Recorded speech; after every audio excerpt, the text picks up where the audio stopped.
personas. A continuación, comenzaremos con las comparecencias y lo principal, el compareciente tiene el uso de la palabra, puede utilizar un tiempo para lo que necesite. Muchas gracias, señora vicepresidenta. Buenas tardes.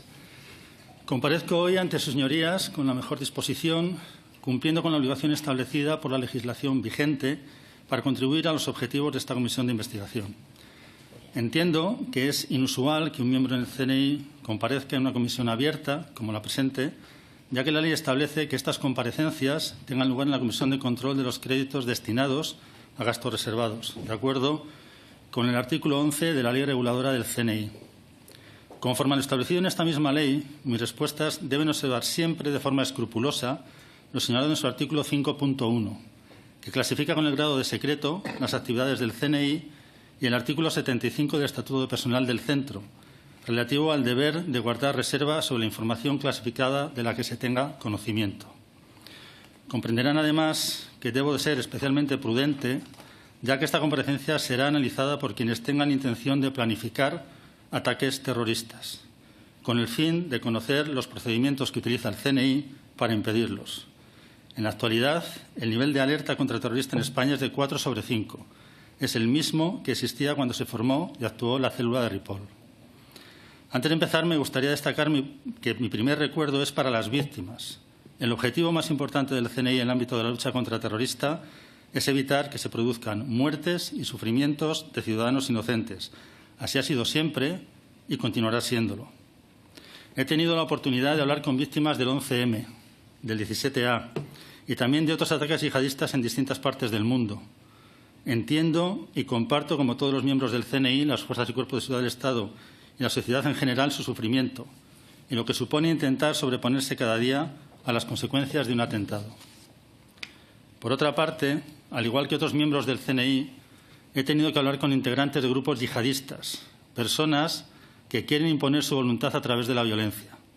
No es un plato de gusto, pero estamos obligados a conocer, en la medida de lo posible, cuáles son los resortes que hacen que un ser humano esté dispuesto a matar de forma indiscriminada y salvaje e incluso a morir en este empeño.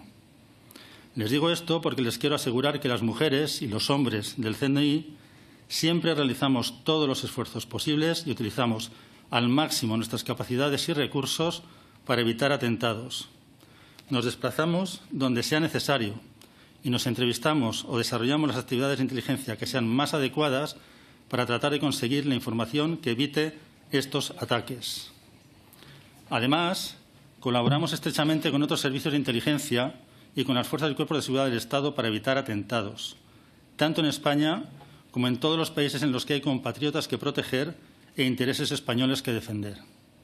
También quiero subrayar que nuestro objetivo es alcanzar los niveles de seguridad más elevados con los recursos disponibles, pero hay ocasiones en las que no es posible anticipar las intenciones de quienes buscan pasar inadvertidos a las investigaciones del Centro y de las fuerzas y cuerpos de seguridad del Estado. Como ya se ha dicho en esta comisión, la seguridad al 100% no existe.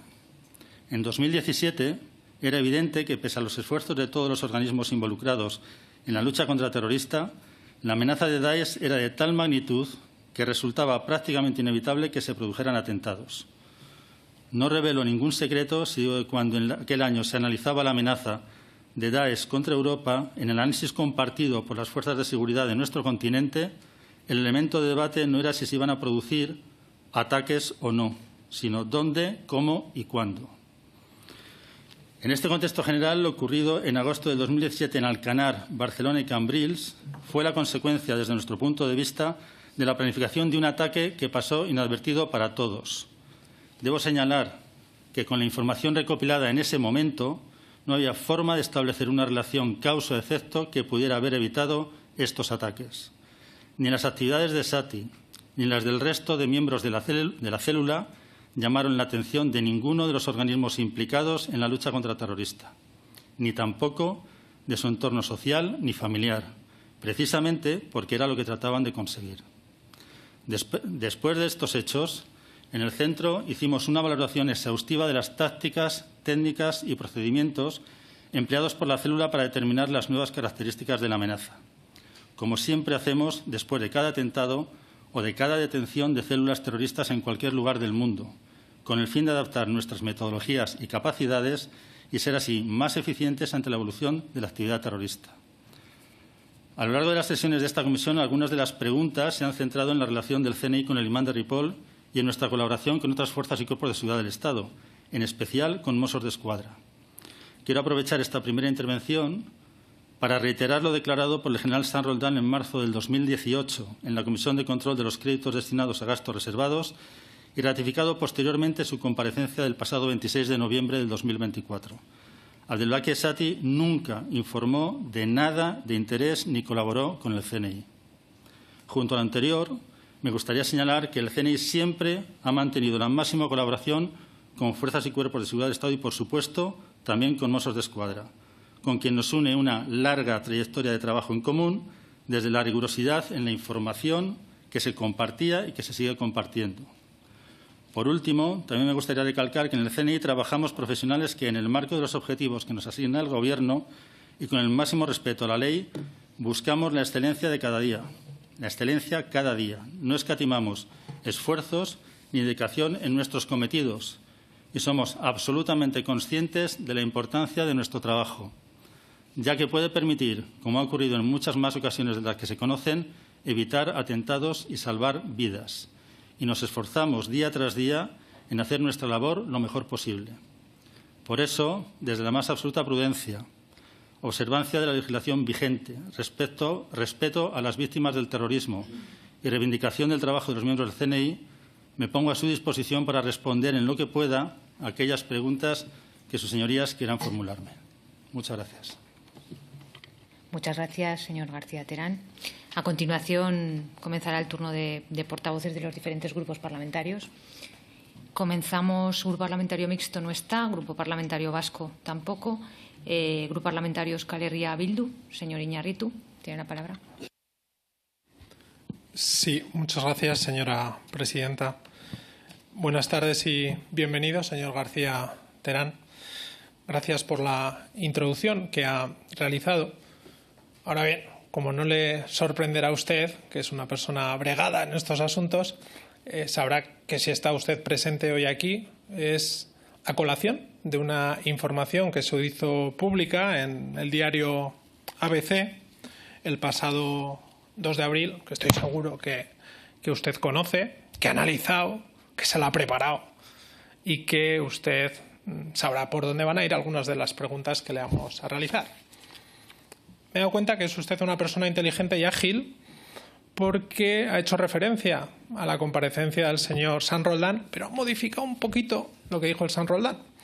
Porque el señor San Roldán no dijo que el señor Esati no había colaborado ni informó. Dijo, categóricamente además, se lo repitió a los portavoces que tengo aquí delante, que el señor Esati nunca había sido ni colaborador, ni informador, ni confidente del Centro Nacional de Inteligencia. Claro, esto contrasta con la información que se hizo pública el pasado mes de abril, que señala que el centro habría tenido a sueldo a esta persona, sueldo además, fija la cantidad, 500 euros de retribución mensual, y que es cierto que no habría aportado información, habría sido anodina, no, nada de interés, pero que sí tenía una relación, llámele usted como quiera, con el centro. Me gustaría saber si es cierta la información publicada en el diario ABC en abril de este año. Vamos a ver, nosotros cuando tenemos relación con una persona o con un activo, queremos reclutar un activo en un momento determinado, lo primero que tenemos que ver es si esa persona nos va a proporcionar información que sea cierta. Tenemos que ver si la información que nos dé esa persona, si esa persona tiene acceso a la información que nosotros buscamos, si esa persona también es segura y si esa persona es fiable. Ninguna de esas características confluían en el señor Esati.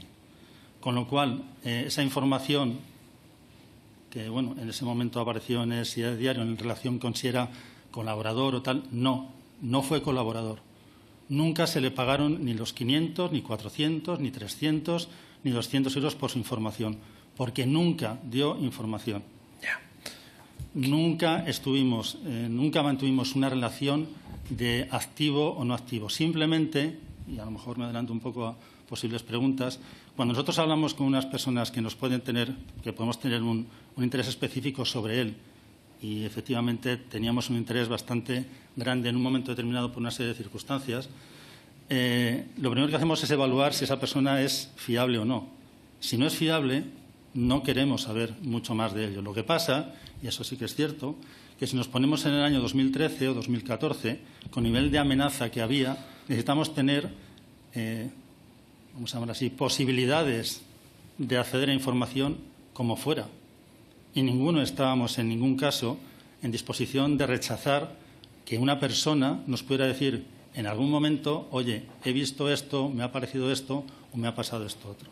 Eso ni es informador, ni es colaborador, ni es agente, ni es nada. Si nosotros consideráramos, a lo mejor estoy adelantándome demasiado, si consideráramos que una persona de esas características, a la cual hablamos con él 3 veces y le damos un teléfono, es informador, colaborador, agente, como lo quiera llamar, del CNI, no sé, podría haber 150.000, 200.000 personas que son informadores, confidentes, agentes, como lo quiera llamar. O sea, que son más que la CIA, ustedes. No, es que hablamos con mucha gente todos los días. Señor García Terán, vamos al grano, que tampoco tenemos tanto tiempo. Tras la salida de prisión del señor Essati, tanto en la información desclasificada como la que nos relató el señor San Roldán, nos dijo que se le facilitó un número de teléfono, que este señor llamó en algunas ocasiones porque tenía especial interés, pero que no aportaba información importante. Vale. Pone, Essati mantuvo algún contacto telefónico esporádico con personal del centro. Estos contactos fueron buscados por parte de Essati y trataba de mantener un canal abierto. En ningún caso proporcionó información de un mínimo interés. Vale. Mi pregunta es la siguiente. Tras la salida de prisión del señor Essati, ¿tuvo el centro o algún agente del centro reuniones presenciales más allá de las llamadas telefónicas con el señor Essati? Porque ahí está la clave del asunto. Si es cierta la información publicada en el diario de que había un agente, un oficial de enlace o de contacto, que contactaba mensualmente o de forma esporádica con el señor Essati. Yo lo que le puedo decir es que normalmente cuando nosotros tenemos esa clase de contactos, si en un momento determinado ha habido, oye, necesito hablar contigo, quiero contarte algo, tal, no puedo decir que categóricamente no haya pasado. Lo que sí que le puedo decir es que eso no se quedó reflejado en ningún documento. La única documentación que tenemos ahora mismo es esta. Vale. Si no se ha quedado reflejado en ningún documento, es que el interés de la información que pudo haber aportado fue nulo. Y ya le digo que el 90% de las comunicaciones, 99,9% periódico de las comunicaciones pueden haber sido o han sido por vía de teléfono y muy pocas. Vale. Y esas no quedan reflejadas en ningún informe. No, porque esas comunicaciones, si no tienen un interés, lo que nosotros intentamos evitar, y más en un momento en el cual hay el grado de amenaza que hay, es intentar poner un montón de, si me permite decirlo, burocracia en un momento determinado en el sistema. Si hay alguna clase de información que pueda ser de interés, entonces sí que se recoge. Si eso no existe, ni siquiera se hacen informes. Pero yo me imagino que tras el atentado, y si es cierto que usted estaba de responsable de la unidad de contraterrorismo, el jefe de división de anticontraterrorismo, usted encargaría un informe, ¿no? Relativo a ese señor para saber cuáles eran los datos que se tenían de él, cuáles habían sido las citas, las reuniones, el informe psicológico, de perfil psicológico que se le hizo cuando estaba este señor en prisión. ¿Encargó usted ese informe? Unas cosas son lo que hay antes y otra cosa es lo que hay después del atentado. Como le indico, yo creo que es muy importante poner las actividades y las acciones en el momento correspondiente desde el punto de vista cronológico. En el 2013 esta persona era de interés. Era de interés por una serie de razones. Que, bueno, ahora hay poco tiempo de palabra, pero a lo mejor a lo largo de las intervenciones podemos hablarlas. Cuando vemos que esa persona deja de ser de interés, entonces cuando sí que se establece un procedimiento de llamadas, si queremos decir, a través de llamadas telefónicas o de posibles contactos, por si quiere decir alguna cosa más. Pero una vez que se produce, y eso es la documentación que hay, una vez que se produce el atentado, el 100% del tiempo del CNI, que además siendo el 17 de agosto, todavía me acuerdo porque era puente, la gente estaba fuera, tardamos 2 horas en tener 85 personas activadas al 100% en el Centro Nacional de Inteligencia para dar respuesta a lo que pudiéramos. De hecho, fuimos los primeros que nos pusimos en contacto con Mossos de Escuadra para decir ¿qué necesitáis? Lo que necesitéis, contad con ello. Después de esas 2 horas, a partir de ahí sí que estuvimos constantemente trabajando con ellos. Cada vez que nos pedían algún dato, se le proporcionaban esos datos. Pero en ningún caso perdimos absolutamente nada de tiempo en pedir informes ni nada por el estilo. Después, a medida que apareció Abdelbaki Sati sobre el terreno, empezamos a darles información. Lo primero que le dijimos es, con Abdelbaki Sati hemos contactado en prisión. Y fuimos nosotros los que se lo dijimos. Pero, señor García Terán, y perdone si le corto de manera abrupta, pero se acaba el tiempo. Todo lo centran en la estancia de Sati en prisión, cuando yo creo que el interés de esta comisión y la razón por la que usted es aquí es el periodo post-prisión. Ya sabemos las reuniones, lo tenemos recogido en el informe que nos enviaron, las reuniones que tuvieron los agentes con este señor en prisión, el informe psicológico, de perfil psicológico, que ya señalaban que era una persona que no era muy sincera o que tenía tendencia al embuste, cuanto menos. Pero lo que sorprende es, en el periodo post, teniendo en cuenta que este señor no era muy sincero, que hubiera interés por parte del centro en tener contacto con él, más allá del telefónico, según sabemos, y yo creo que usted nos lo ha deslizado de alguna manera. Y es cierto que el señor San Roldán nos dijo en su día que de eso no podía hablar porque era de carácter secreto. De otras cosas, como ya se habían publicado en prensa, nos dijo, no rompo mi carácter secreto, pues esto ya se sabe, ¿no? Como lo de que se había hecho un informe sobre él. Yo, claro, a colación de la información de ABC le pregunto, llámele usted como quiera, ¿cuáles eran los contactos que tenían ustedes con este señor de manera presencial? Sin ser un agente, sin ser activo, sin ser informador porque no informaba, pero ¿cuáles eran las relaciones que ustedes tenían y los encuentros que ustedes tenían con este señor? Nosotros teníamos contactos telefónicos. Cuando él en algún momento decía, necesito contaros alguna cosa, en algún caso, porque no lo quería contar por teléfono, se pudo haber producido una reunión de esas características. No lo niego, se pudo haber producido. Pero lo que sí que niego es que cualquier información que produjera o que quisiera hacer llegar este señor a miembros del centro tuviera el más mínimo interés. Eso no se produjo nunca. Eso yo creo que ha quedado reflejado de manera fehaciente. Precisamente por eso no había, si me perdona su señoría, precisamente por eso no hay ninguna documentación que refleje esos contactos. Ya.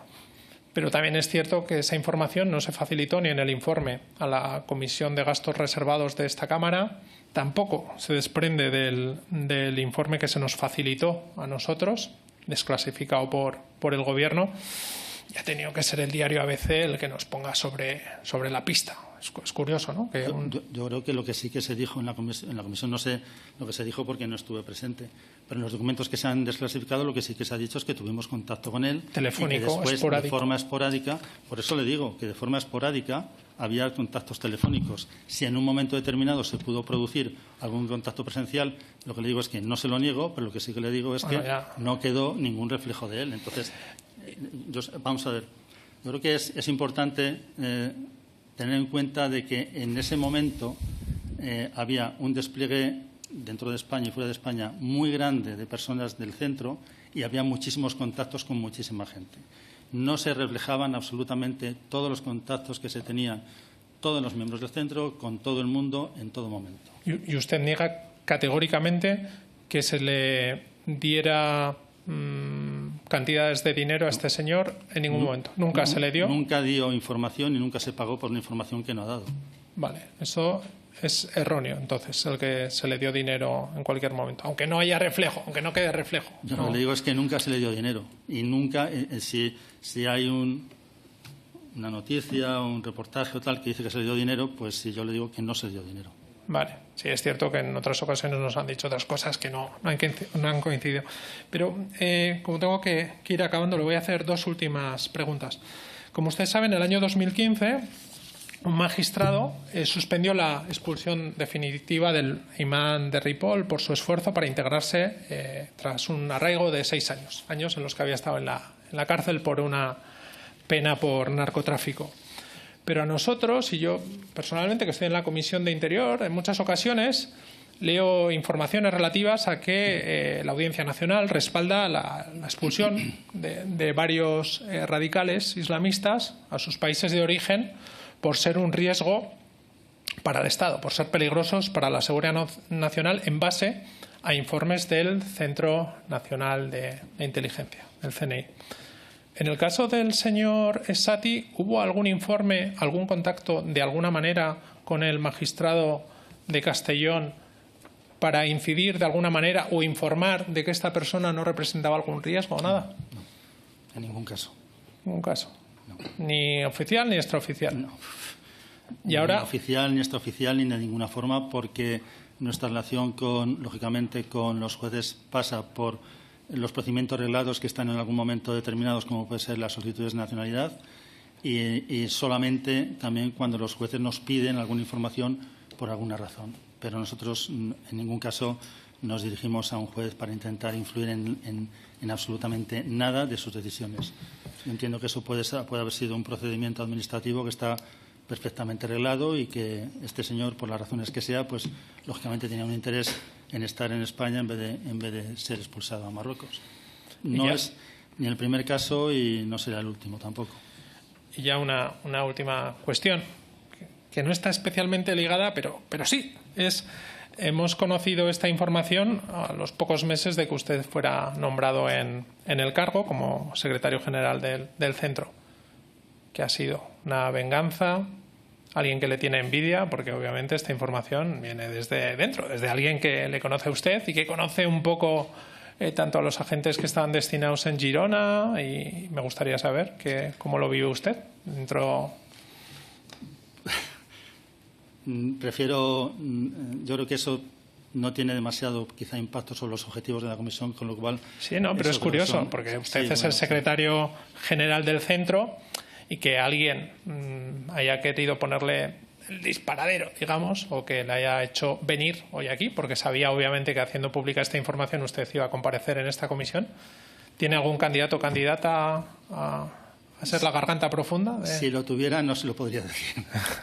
Pero también entenderá que eso entra dentro de lo que pueden ser procedimientos del centro de procedimientos de seguridad, con lo cual pues me va a permitir que no. Sí, no, pero cuando decía que está relacionado es que digo, claro, una persona tan importante como usted, que haya alguien que sea capaz de desvelar alguna información para ponerla en una situación sensible, pues igual en el futuro esa misma persona o estados o agentes pues pueden utilizar también de alguna manera. Una última pregunta ya. Yo le agradezco el que me considere una persona tan importante, porque yo creo que no lo soy. Simplemente soy una persona que he tenido la enorme suerte de trabajar en el CNI durante 32 años y he tenido más suerte todavía de poder ir ascendiendo, porque algo bueno debo haber hecho, alguna cosa no me habré equivocado, ¿no? Pero no puedo especular sobre quién, por qué y con qué razón. Aunque lo sepa o que lo supiera, aunque lo supiera, no puedo especular con eso. Vale, pues muchas gracias. Muchas gracias. Muchas gracias, señor Iñárritu. Pasamos ahora el turno de palabra a la portavoz del Grupo Parlamentari Junts per Catalunya, senyora Calvo, cuando quiera. Moltes gràcies, president, senyor García Terán. Bona tarda i benvingut. Ja li dono temps a posar-se la traducció. Bé, quan vostè va ser nomenat secretari general del CNI va ser quan es va conèixer públicament la seva imatge, però com ara vostè recordava, porta 32 anys i per tant 20 i bastants va treballar des de l'anonimat i moltes de les accions que vostè va fer seguirien a l'ombra, no? D'alguna manera. A nosaltres avui, com ja s'ha comentat, ens importa la seva relació professional amb el cap de la cèl·lula terrorista que va atemptar el 2017 a Barcelona i a Cambrils, quan vostè era el cap de la divisió de contraterrorisme de Girona del CNI. Una relació que evidentment no manté directament, sinó que seria a través d'un oficial de relació i també del superior d'aquest oficial de relació. Bé, nosaltres som aquí, i per això vam demanar la seva compareixença, per mirar de destapar la veritat d'uns atemptats on van morir, i és important recordar-ho, 17 persones. Una de les dones que va ser ferida va perdre la seva criatura, va haver-hi més de 300 ferits, i sempre hem dit que defensar aquest accés a la veritat és una manera de respectar totes les víctimes que hi va haver. Però ja hem vist que vostè, evidentment, s'empara en la classificació d'intel·ligència, i malgrat que nosaltres hem demanat la desclassificació de tota aquesta informació, doncs el PSOE no ha tingut fins ara cap interès a retirar aquesta protecció, ni tan sols de manera puntual, quan, com s'ha recordat, doncs aquí ja vam rebre documentació on es reconeixia que hi havia hagut aquesta relació i aquesta assignació d'un telèfon per mantenir una relació, una col·laboració habitual durant un temps. Bé, com dèiem, el PSOE sembla que no vol desclassificar la informació, una informació demanada el 2 d'abril, ni tan sols es vol explicar si aquesta documentació va existir i es va destruir posteriorment per no deixar rastre de la que hauria sigut, per tant, a considerar una negligència molt important, perquè a mi m'agradaria recordar que hi ha hagut algunes mentides o, com a mínim, algunes veritats a mitges. I li poso un exemple. Quan se'ns va intentar col·locar com a verídica la informació sobre el comportament de Sati a la presó de Castelló. Ara vostè recordava que, efectivament, va ser condemnat per tràfic de drogues, va entrar a la presó de Castelló i va haver-hi un informe d'institucions penitenciàries on es reconeix que el que després va ser l'imam Sati de Ripoll, doncs ja estava radicalitzat, ja manifestava un comportament de defensa del salafisme. En canvi, en el resum que a nosaltres ens fa arribar per part de l'actual secretari general d'Institucions Penitenciàries, es diu que no presentava ni comportament violent ni radicalisme islàmic. Per què li dic això? Perquè si el CNI coneixia aquesta ideologia salafista i coneixia els seus antecedents jihadistes, les seves connexions amb el terrorisme islàmic, Operació Chacal i altres situacions d'aquest tipus, clar, ens tornem a preguntar per què no se li va dir res als Mossos. Vostè acaba de dir aquí que després dels atemptats vostè mateix diu o es posa en contacte amb els Mossos o el CNI es posa en contacte amb els Mossos i els diuen què necessiteu. Per què no ho van fer prèviament quan es sabia d'aquest comportament salafista per part de l'imam Sati?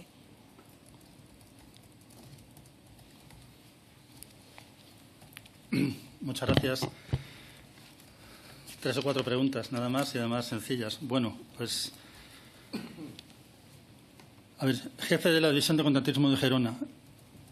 Yo no puedo hablar ni de estructuras ni nada por el estilo, pero en aras de ser un poco claro, no existe la División de Contraterrorismo en Gerona. Eso no existe. No ha existido ni tiene nada que ver con la realidad. También lo digo para tener una idea del grado de rigurosidad de las informaciones que en algún momento se puedan publicar. No ha existido nunca, no existe y yo creo que no existirá porque no tiene ningún sentido. Bueno, el tema de lo que llaman ORs, yo no puedo hablar lógicamente de lo que es un OR, lo que deja de ser, porque estamos hablando de actividades y de procedimientos internos del centro. También ha comentado que yo me amparo en la no desclasificación para protegerme de alguna de las cosas que se puedan decir. Yo hasta ahora creo que precisamente todo lo que he hablado está desclasificado y no me he protegido, excepto ahora con el tema del OR y el decir que no existe la División de Contraterrorismo de Gerona, y eso solamente por una razón, y es porque no puedo decir lo que existe, pero creo que por lo menos me han asesorado que sí que puedo decir lo que no existe, ¿no? Y por eso lo digo.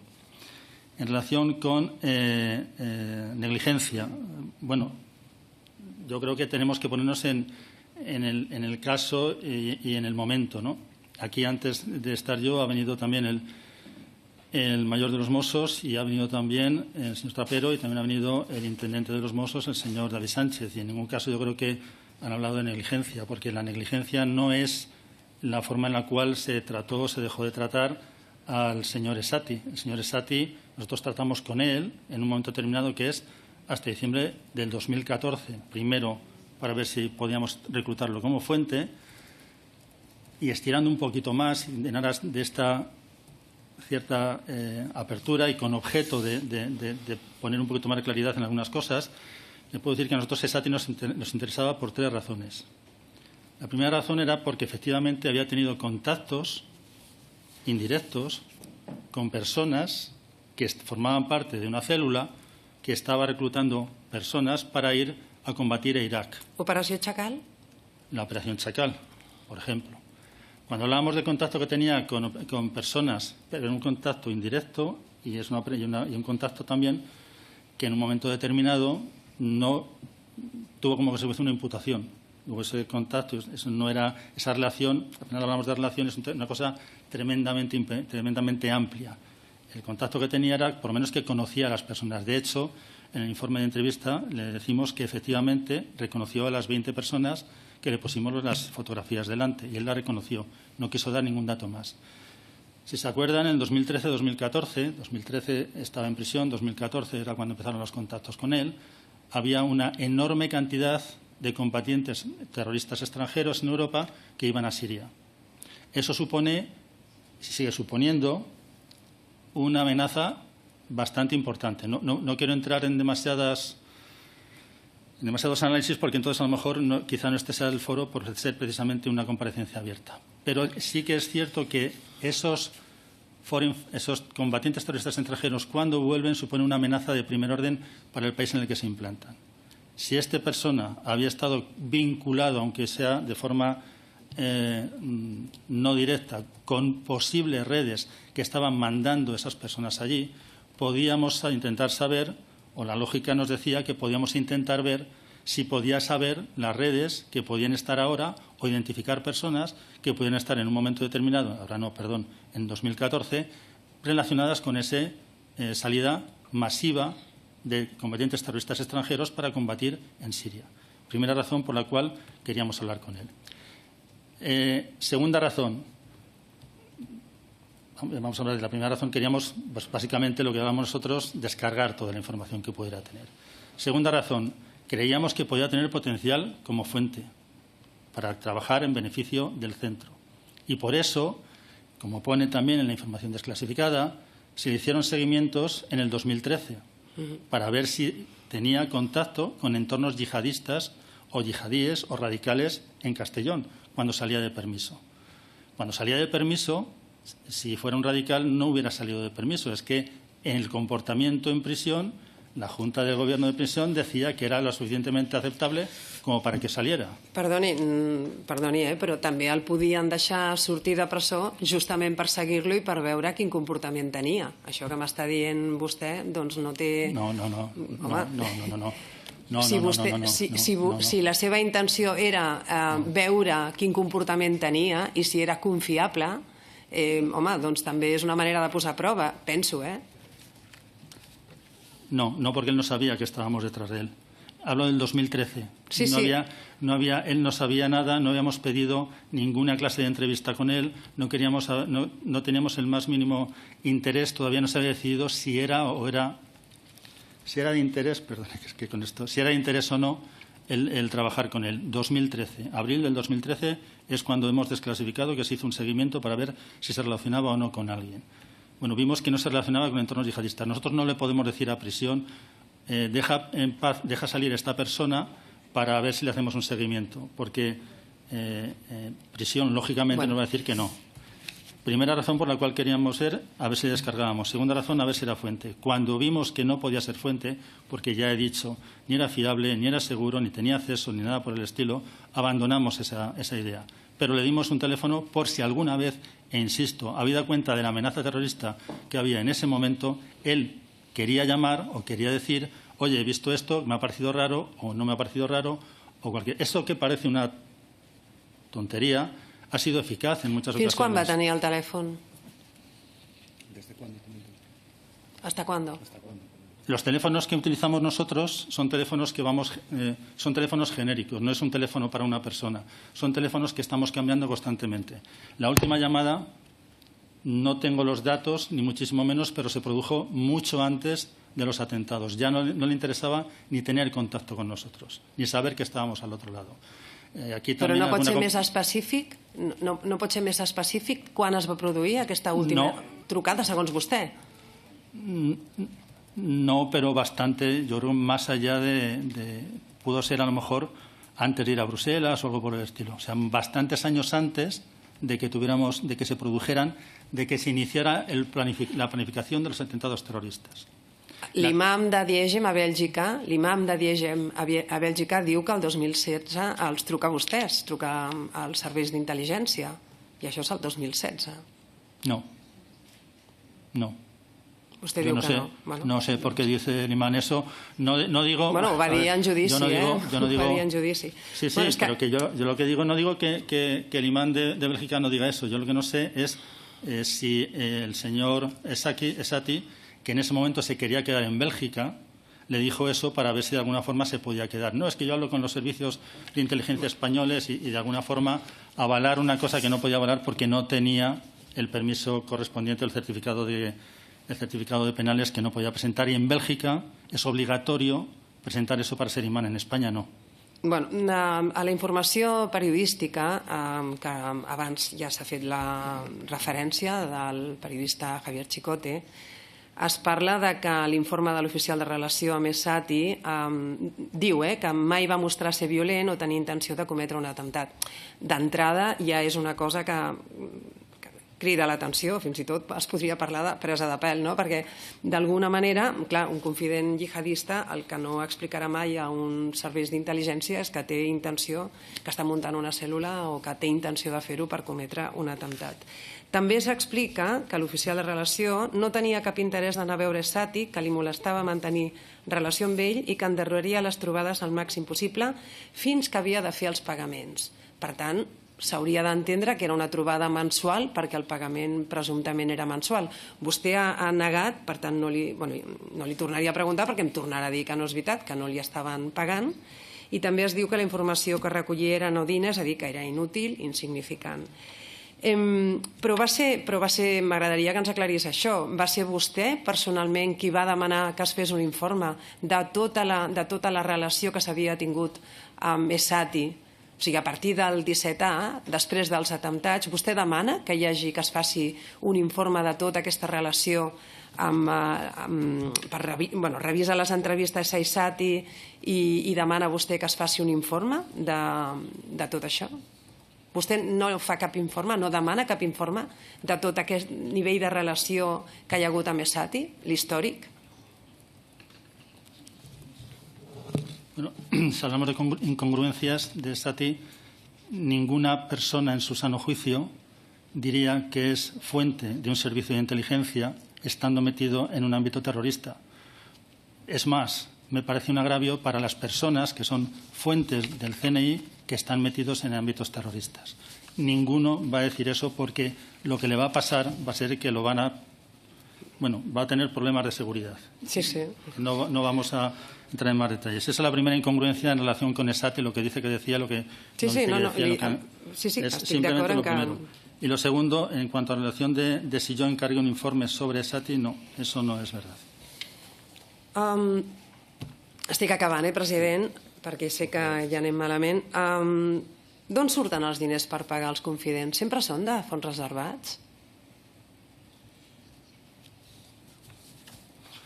Eso es un procedimiento que no estoy autorizado a revelar, pero yo lo que puedo decir es que no se le pagó dinero a esta persona. Molt bé, doncs no queda més temps. Bueno, gracias, presidente. Muchas gracias, señora Calvo. Pasaríamos ahora al representante del Grupo Parlamentario Republicano, señor Álvaro, cuando quiera. Presidente, bona tarda. Senyor García Terán, benvingut. Entenem que vostè pot dir i no pot dir, i això ens dificulta, com és natural, en aquesta matèria tan delicada, la tasca del legislador. Però som aquí perquè també ens mou, com ha dit vostè, saber la veritat més pregona del que va passar i intentar evitar una altra cosa així i estar al costat de les víctimes. Per tant, ens anima, senyor García Terán, el mateix. Entrarem una qüestió que sembla conceptual però crec que és tècnica i vostè ha de tenir en compte que la majoria dels aquí presents no som experts en intel·ligència. No som experts, vostè sí. Ha posat en el centre de la seva intervenció la qüestió de la fiabilitat. Ha dit, no era fiable, ho ha dit 3 o 4 vegades.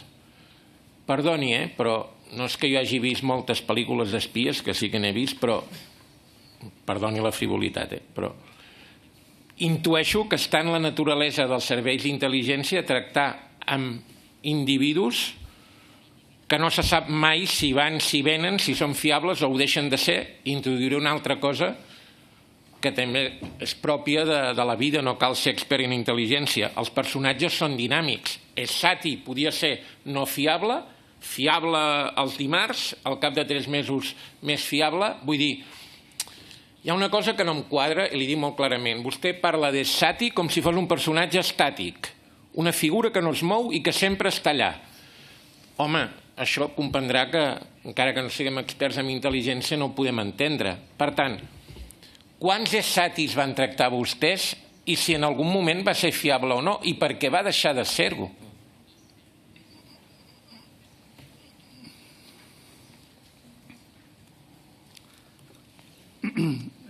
Se lo agradezco la pregunta porque es uno de los núcleos centrales de los problemas que tenemos cualquier servicio de inteligencia a la hora de abordar un reclutamiento de una persona para introducirlo o para hacer un reclutamiento, ¿no?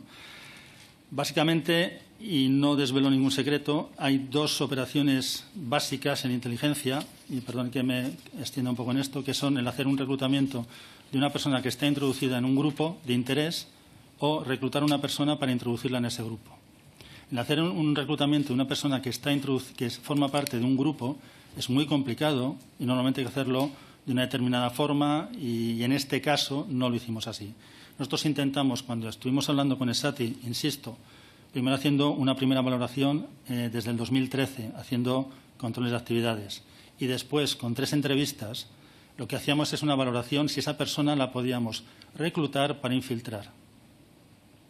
Si no funcionaba, no queríamos saber mucho más de él.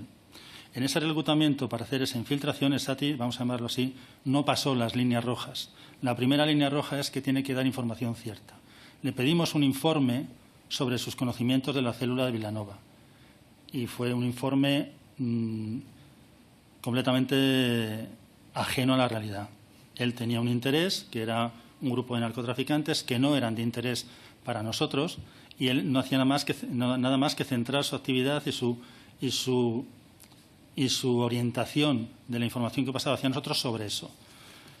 Efectivamente, las personas evolucionan. Nosotros nos quedamos con Esati hasta diciembre del 2014.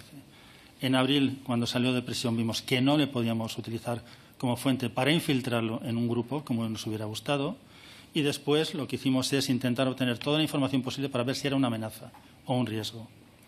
No encontramos ningún dato objetivo que nos dijera que esta persona podía convertirse en una amenaza o un riesgo. Insisto, diciembre del 2014. Efectivamente, las personas evolucionan y Esati evolucionó.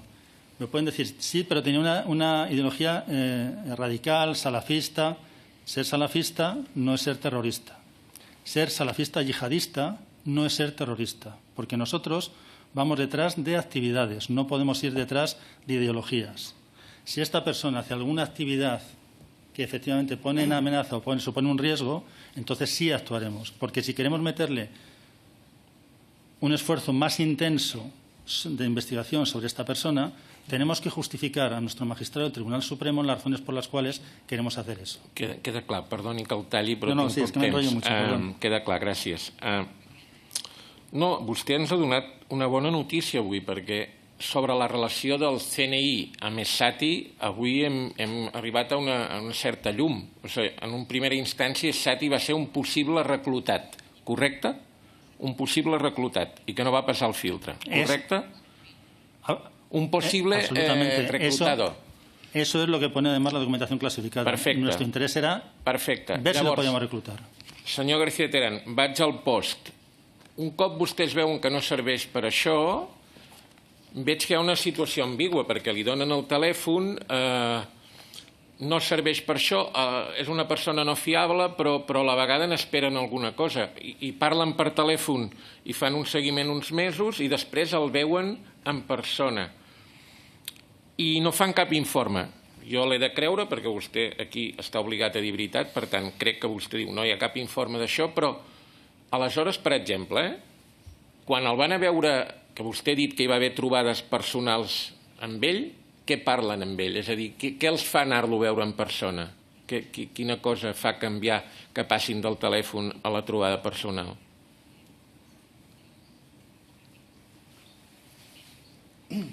Yo no le digo que hubiera habido encuentros en persona, le digo que no descarto que los hubiera habido. Lo que sí que le digo es que no hay... No, yo lo que le digo es que no descarto que los haya habido. Si vol, però... No, lo que le digo es que no lo sé. No ha dit que no ho sabia, dit que podien haver-hi hagut. Home, si no ho sap vostè, que ara és el número 2 del CNI, si no lo sabe usted, ¿quién lo va a saber?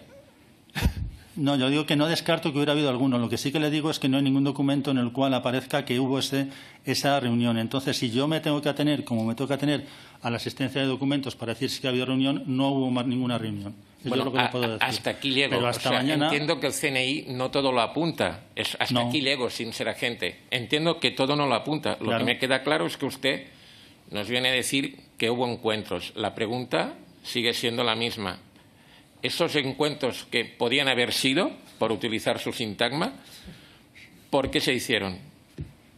Por la misma razón por la que cuando llama, oye, quiero hablar con vosotros y tengo una cosa... Cuando una persona de estas características llama y nos dice, tengo una cosa que os quiero contar, en una situación de amenaza terrorista, y no digo que hubiera pasado con este caso, ya le digo que no estoy en absoluto seguro de que hubiera pasado. Pero es más, incluso en esa hipótesis de que hubiera pasado, aunque no hay ningún documento que realmente me refleje esto, lo que sí que le puedo decir es que cuando tengo que contaros una cosa, en la situación en la que estábamos en el 2015 y 2016, vamos allá donde haya que ir y hablamos con quien tengamos que hablar para ver si nos puede dar alguna información que nos pueda permitir evitar un atentado terrorista. Eso no quiere decir que esta persona sea colaborador, fuente, ni nada por el estilo. Voy al núcleo del problema, al gran elefante en la habitación. Y usted nos ha dado un titular hoy, cuando ha empezado a hablar.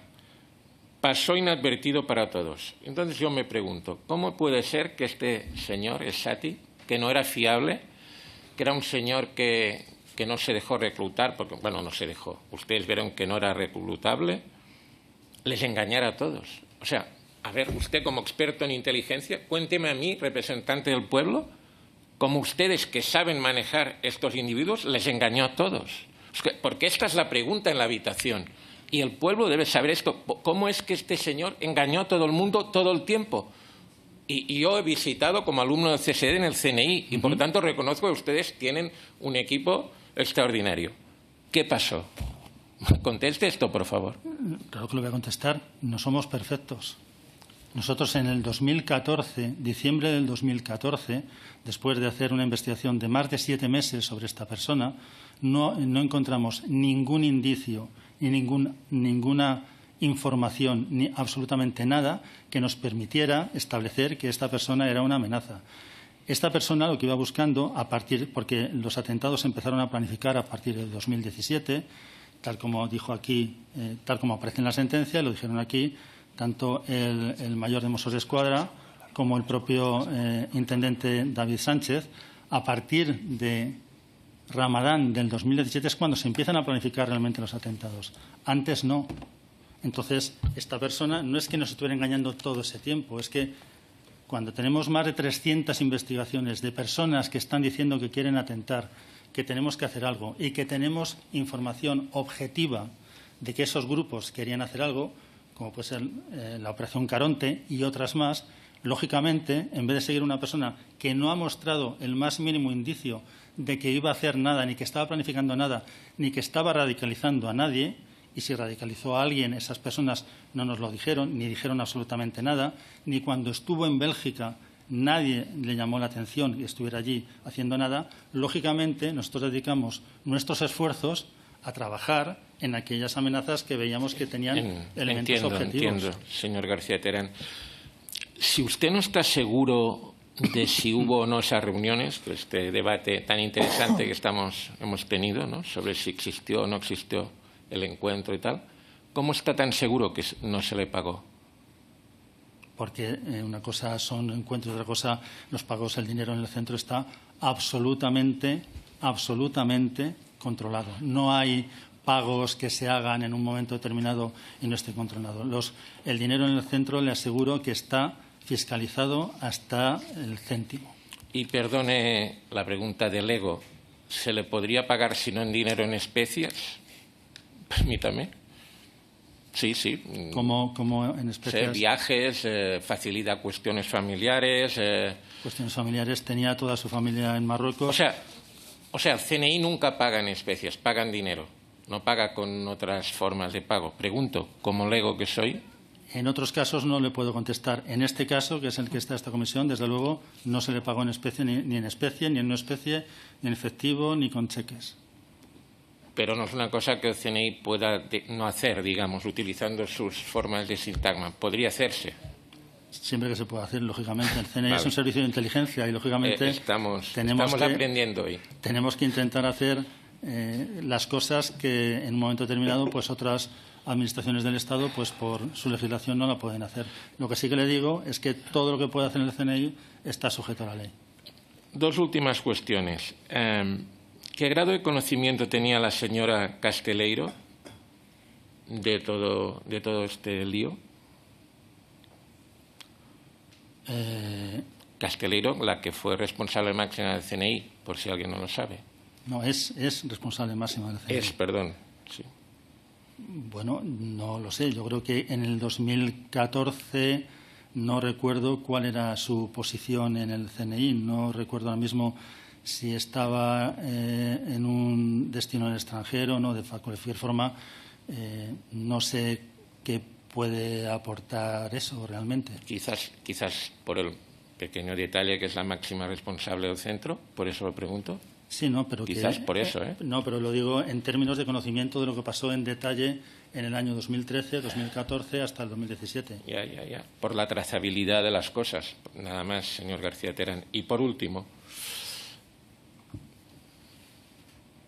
nos engañó a todos, sería el titular, pero ex post, ¿qué lecciones sacan ustedes como profesionales de la inteligencia de lo que ocurrió con el SATI? Bueno, ¿Cuál es la gran lección que pueda contar aquí de eso? Poco. Por aquí puedo contar muy poco. Sí, de eso ya vemos, pero en fin. El carácter abierto.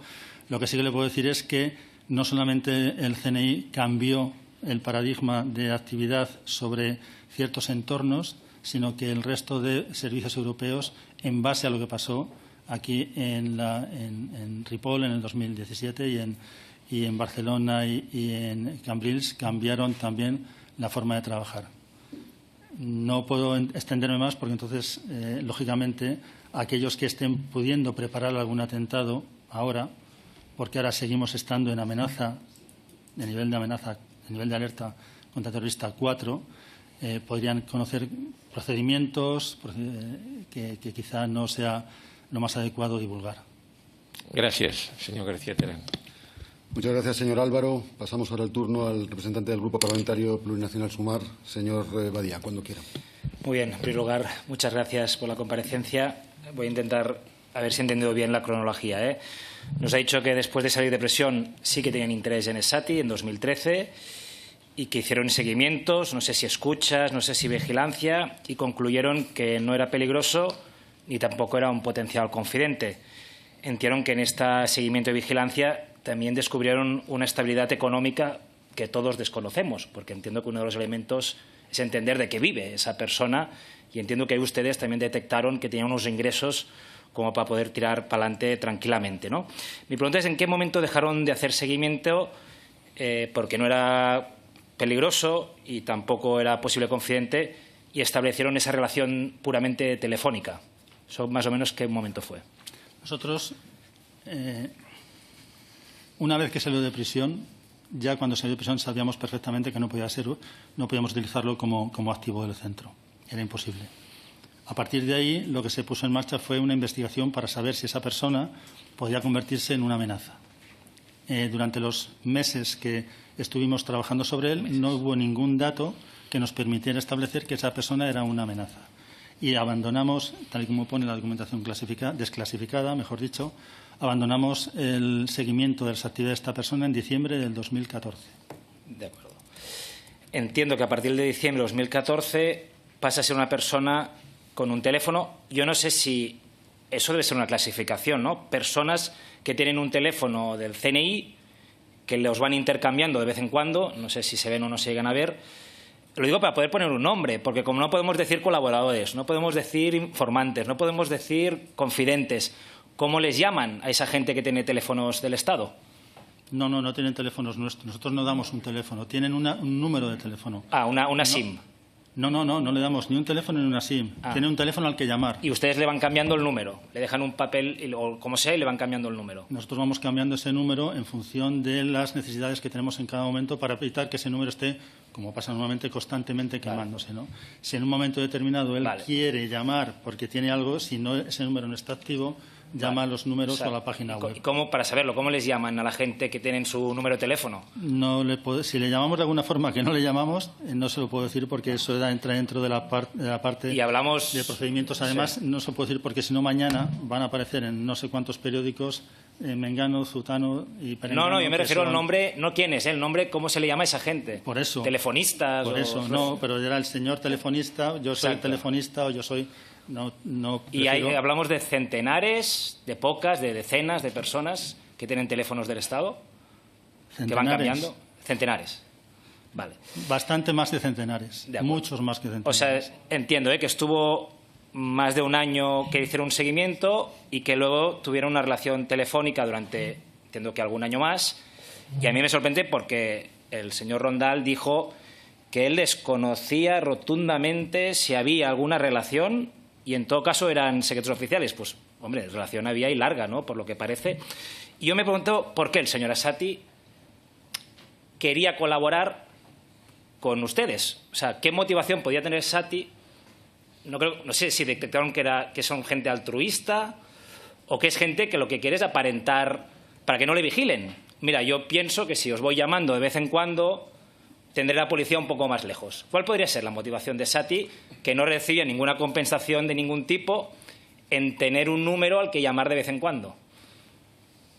Bueno, eso no es muy complicado o sea, yo entraría ahí en el terreno de las hipótesis, pero yo creo que es peor entrar en ese terreno. Puede ser perfectamente el que tener un teléfono al que llamar en un momento determinado si vuelve a tener un problema de seguridad como el que dice que tuvo cuando le dieron una paliza. En un momento determinado él dice, me dieron una paliza, casi me matan, hablé con la Guardia Civil, etcétera, etcétera. Y era una de sus máximas preocupaciones, el que volviera a ver los famosos hermanos de Cambrils que le fueran a dar una paliza. Entiendo, o sea, hipótesis. Era un número que no solo era para dar información, sino al que podía acudir para recibir protección. No, vamos a ver. Nosotros no protegemos esta clase de... Bueno, lo que usted ha dicho, que si veía alguna amenaza podía llamar... Yo no he dicho eso. Yo lo que he dicho es que tiene un teléfono al que poder llamar en un momento determinado para decir, me quieren dar otra paliza. Otra cosa es lo que nosotros podamos hacer. Vale. Cuando ha habido casos en los cuales ha pasado eso, nosotros lo que le decimos normalmente es que se vaya a una comisaría de Mossos d'Esquadra o se vaya a la policía o se vaya a la Guardia Civil y denuncie esa amenaza. Vale. Siempre en el terreno de la hipótesis. No tengo, no tengo elementos de juicio para poder decir cuál era la razón por la cual Sati tenía interés o mantuvo el contacto con nosotros. Está bien, no, porque entiendo Desde que luego eso no es, para aportar es interesante información. saber qué intereses puede tener la otra persona para colaborar con ustedes. Yo creo que eso seguramente es uno de los temas que ustedes trabajan, ¿no?, dentro del CNI. En la comparecencia del señor Reinares, del expresidente del Cano, él fue bastante contundente. Dice, esto fue un fallo policial, no solo, ¿no?, pero principalmente un fallo policial. Él, cuando analizaba toda la información, veía muchas evidencias de radicalización, ¿no? Usted hoy ha dicho que quizás hemos avanzado mucho. Yo no sé si puede, bueno, no he querido concretar, pues si realmente nos ha pasado eso, ¿no?, que en ese momento no teníamos herramientas que quizás hoy sí que tenemos, y también podemos transmitir ahí un mensaje de mayor seguridad. Bueno, yo lo que le puedo decir es que cuando el señor Linares habló de que había habido un fallo policial, yo creo que lo que él dijo era que realmente lo que hubiera sido interesante es que la solicitud de información por parte de las autoridades belgas hubiera sido oficial, utilizando canales oficiales en vez de canales que no fueran oficiales, ¿no? Entonces, desde ese punto de vista, yo no entiendo que haya un fallo policial. Yo lo que entiendo es que el yihadismo entiende que está en guerra con Occidente y en esa guerra nunca es posible en un momento ser eficaz al 100% en todas las iniciativas, más en este caso donde no hay una estructura, porque el Daesh, si se ha caracterizado por algo, es por no tener una estructura implantada en los países en los cuales quiere actuar, excepto en Siria y en Irak. En Occidente no tenía una estructura implantada como tal, porque eso le da una mayor vulnerabilidad. Pero ha sido capaz de generar un sistema de propaganda muy segmentado y tremendamente eficaz, que lo que ha conseguido ha sido el que haya un número muy elevado de lo que se llaman lobos solitarios o actores solitarios, o como lo quieran llamar, que están dispuestos a hacer esta clase de ataques terroristas. Bueno, yo recuerdo, porque es una de las comparecencias que he repasado, ¿no? Porque creo que él fue bastante claro en esto, y obviamente hablo de lo que yo recuerdo. Él dijo que había muchas evidencias de procesos de radicalización que se tendrían que haber sido capaces de detectar. O sea, que había, cuando iba viendo el auto, iba leyendo toda la información alrededor de cosas que se estaban produciendo, les sorprendía que los servicios de inteligencia ese tipo de radicalización o detección precoz de procesos de radicalización no se hubieran saltado más alarmas, ¿no? Hasta el punto que yo creo que usted nos lo dice. O sea, ustedes tenían relación con una persona que podía hacer llamadas, le investigaron pero no habían visto nada. O sea, que aquí yo sí que entiendo, creo que te lo he dicho, que somos humanos, que algunas cosas fallaron. Yo espero que hoy hayamos hecho muchos aprendizajes. Se no he querido concretar mucho, pero bueno, creo que David, el intendente, el otro día también habló de eso, y me gustaría quedarme con esa, no tranquilidad, porque evidentemente el riesgo cero no existe, pero en que hemos aprendido mucho desde entonces sobre este tipo de terrorismo que ahora mismo, como dijimos hace unas semanas, incluso es autóctono. Son gente que ha nacido aquí y a los que tenemos que estar muy alerta. Y ya no hay más preguntas. Muchas gracias. Muchas gracias. Puedo tener un comentario si hay tiempo y quieren. Sí, adelante. Si tiene algún comentario. Lo único que le puedo comentar es que efectivamente nos enfrentamos a una amenaza terrorista que cada vez va evolucionando mucho más. El siguiente estadio de la amenaza no va a ser como el que conocemos. Y lo voy a dejar aquí mejor. Pero yo creo que si algo puede ser interesante es que estoy convencido de que en la misma situación ahora mismo lo que pasó con Esati y con los atentados de agosto de 2017 no pasaría ahora mismo, ¿no? Con las medidas que se han adoptado. Pero lo que sí que le digo es que la amenaza está evolucionando, está siendo cada vez más complicada y está siendo cada vez más difícil de neutralizar. Yo me voy, que tengo el tren, no es para faltarle el respeto ni mucho menos. Muchas gracias por su comparecencia. Gracias, señor Badía. Pasaríamos ahora al representante del Grupo Parlamentario Vox, señor Izcorbe, cuando usted quiera. Muchas gracias, señor presidente. Muchas gracias, señor García Terán, por asistir hoy aquí. Bueno, nosotros éramos contrarios a la creación de esta comisión porque persigue, entendemos, una finalidad distinta a la que se dice perseguir. Persigue la teoría de la conspiración, que intenta vincular al Estado y a cuerpos de seguridad del Estado, al CNI, con los atentados de Barcelona y Cambrils. Que es una insinuación, entendemos nosotros, ruin, que nunca ha sido probada, posiblemente porque no existe y es mentira. Pero algunos siguen explotándola porque necesitan alimentar un relato victimismo y seguir sembrando desconfianza en las instituciones españolas. Nosotros creemos y estamos convencidos que aquí no hubo connivencia, no hubo encubrimiento, no hubo ningún pacto oscuro. No lo hubo entonces y no lo hay ahora. Y no lo habrá. Los yihadistas que matan en España y en Europa y en todo el mundo no lo hacen porque el Estado, entendemos, se lo permita, o los Estados lo hacen porque, y concretamente en Cataluña, llevan años encontrando uno de los mejores terrenos para organizarse. Este terreno no es accidental. En Cataluña, lo vemos, los catalanes, siguen existiendo barrios donde las alarmas no se quieren escuchar, están. Existen mezquitas radicales donde el islamismo se predica cada día sin que nadie entre. Hay zonas donde la ley española prácticamente ha dejado de estar presente. Y el problema no es el pasado, es de hoy. La amenaza islamista, yihadista, sigue viva, sigue creciendo y sigue siendo protegida muchas veces por el buenismo y la corrección política que impide señalar a tiempo los focos de riesgo. Cataluña, lo sabemos, lleva años entregada a esta complacencia. Mientras se expulsaba a los jueces, a la Guardia Civil y a la Policía Nacional, nunca se tuvo tanta prisa en expulsar a los predicadores del odio. Los mismos que intentan ahora fabricar fantasmas aquí, en Madrid, en el Congreso, son los que durante años bloquearon controles, criminalizaron la vigilancia y han tachado de racistas a los que se atreven a señalar la islamización y el yihadismo. Porque el islamismo no es una cuestión de raza, es una ideología totalitaria que desprecia nuestra forma de vivir, nuestras leyes, nuestras costumbres, nuestro modo de vida y nuestra nación, al fin y al cabo. Y mientras algunos han abierto las puertas a esa ideología, en Cataluña específicamente, han perseguido a quienes lo denuncian. Y persiguen a los que denuncian. Lo que llaman multiculturalidad no ha sido integración, ha sido cesión, y lo que tienen no es convivencia, sino islamización. El CNI y los cuerpos de seguridad del Estado, como reconoció el señor Sainz Roldán, pueden haber cometido algún error. Y hoy aquí, hablando del SATI, que no era fiable ni idóneo, pues quizás sí que lo era, y quizá fue un error. Pero ninguna institución es infalible, lo sabemos. Pero no hubo voluntad de permitir ni de facilitar aquellos atentados por parte del Estado. No hubo inducción, no hubo tolerancia. Eso es una falsedad que se desmonta solo.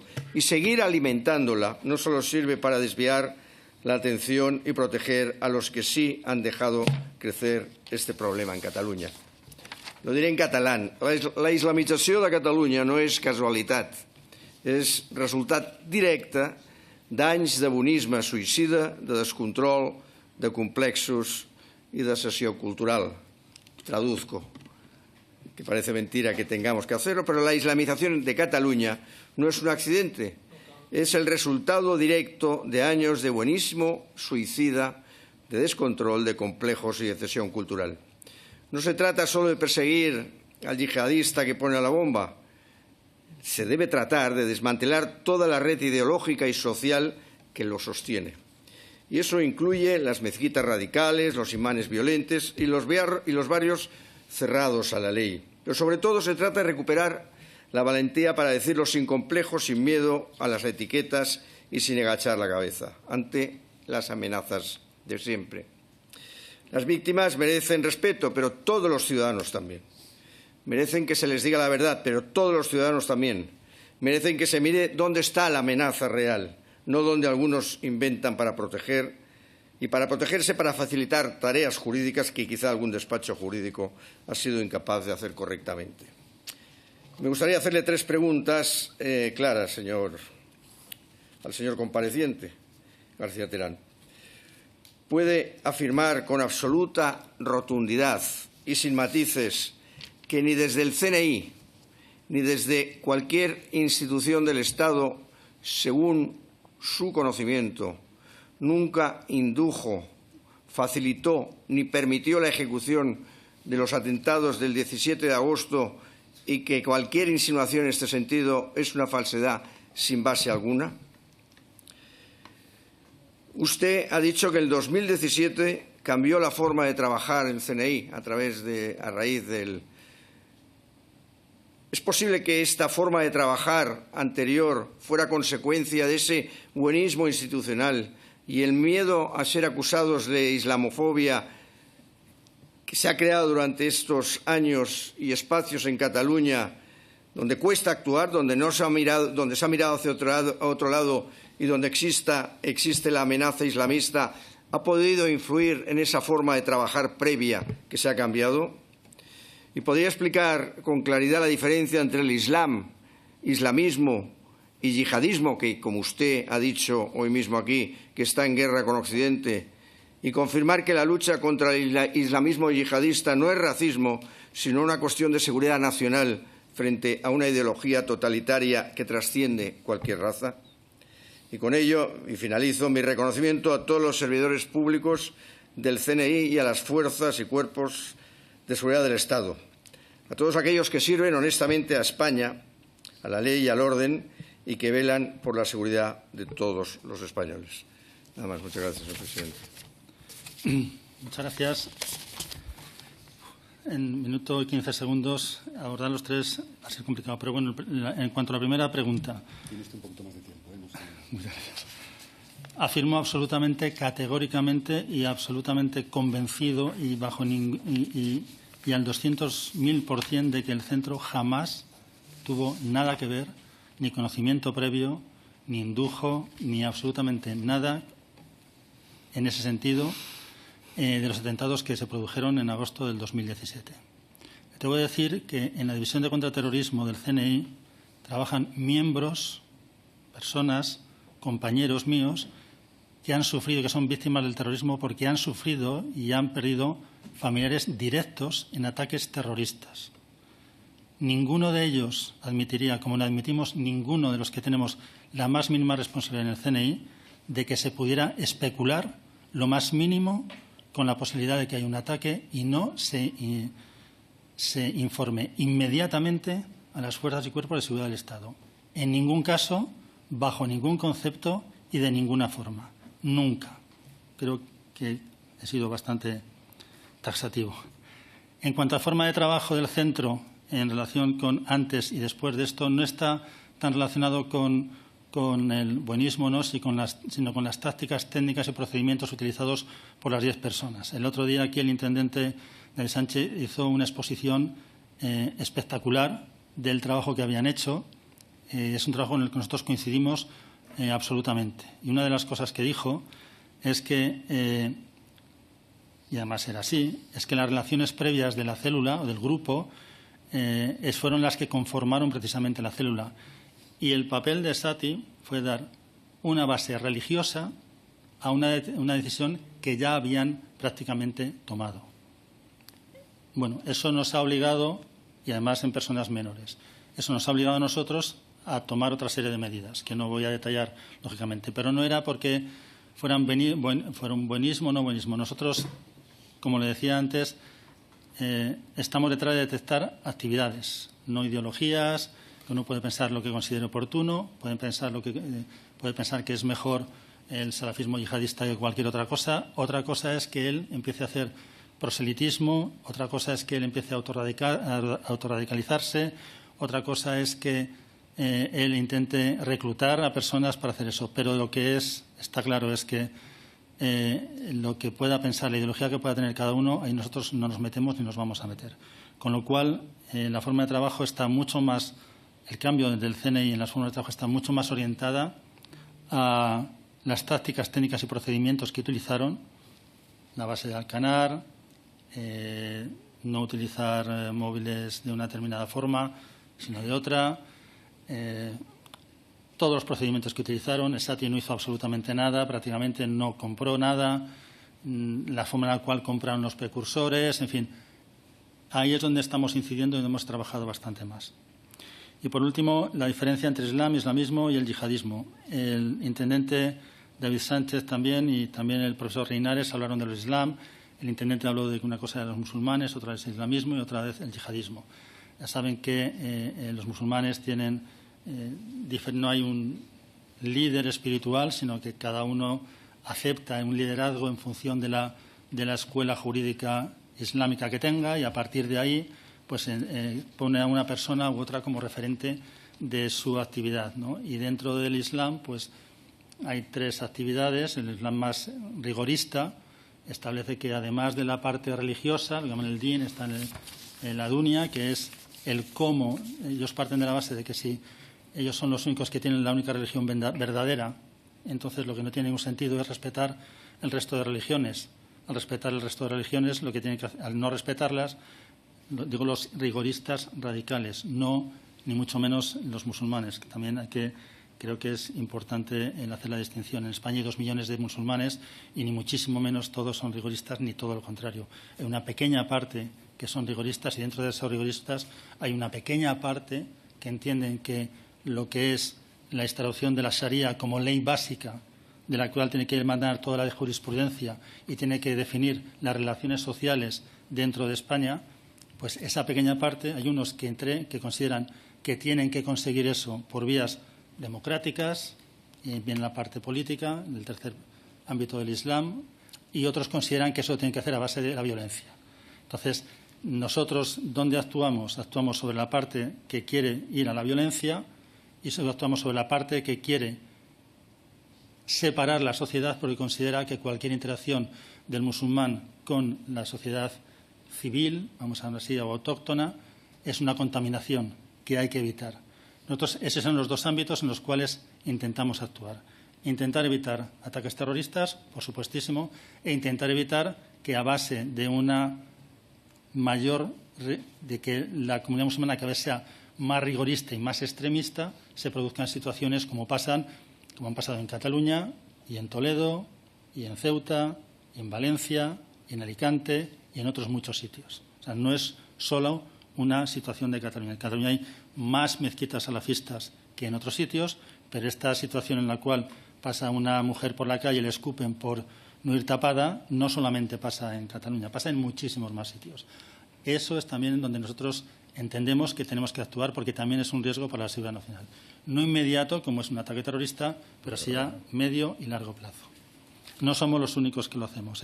Toda Europa y todos los países occidentales y también muchos países musulmanes trabajan de la misma forma.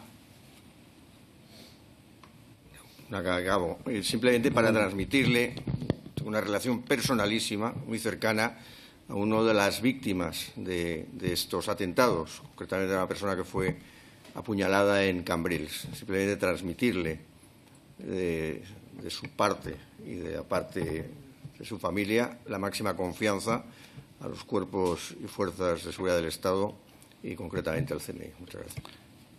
Pues se lo agradezco y con ese reconocimiento nos levantamos todos los días para intentar ser un poquito mejores.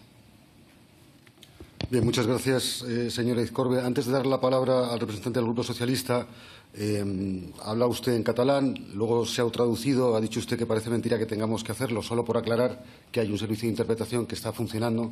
Entonces, no tiene usted por qué hacerlo. Si quiere usted traducir, en fin, que sea por razones oratorias, pero digamos que el servicio está funcionando, ¿no? Sí, pero el servicio para quien está siguiendo las imágenes no. También hay un servicio de subtitulado. Luego, si quiere, después de la comisión se lo aclaro, le indico el link para... Pues precisamente para no seguir el subtitulado, pues por eso les he aclarado. Es un tema de facilitar las cosas. Sí, lo de que tiene acuerdo. el idioma común son las ventajas esas. Se lo digo porque ya hay facilidades, ¿no? Y solo para que sea consciente de ellas y para que se apoye si usted considera que puede hacerlo, ¿no? Como digo, si usted se quiere traducir, es usted libre también de hacerlo, ¿no? Simplemente digo que esto se podía hacer antes y se puede seguir haciendo ahora. Y antes no hacía falta gastar dinero en traductores y ahora estamos gastando dinero todos los españoles en esto. Pero podemos seguir discutiendo esto, pero vamos, yo creo que no. Sí, exacto. Era solo, exacto. No quiero entrar en una discusión con usted, solo quiero aclarar que hay un servicio de interpretación que está funcionando, ¿no? Aparte, agradecer al funcionario o funcionaria que está realizando la interpretación. Pasamos ahora la palabra al señor Serrada, representante del Grupo Parlamentario Socialista. Muchas gracias, presidente, y muchas gracias, señor García Terán, por acudir hoy a esta comisión a comparecer. Creo que su comparecencia era muy importante, igual que fue la del antiguo director del Centro Nacional de Inteligencia, porque creo que aclaran muchas cuestiones. Vaya por delante también el agradecimiento de mi grupo parlamentario a la labor que realiza el Centro Nacional de Inteligencia, así como todas las fuerzas y cuerpos de seguridad del Estado. Ya ve, señor García Terán, que ha suscitado mucho interés su comparecencia.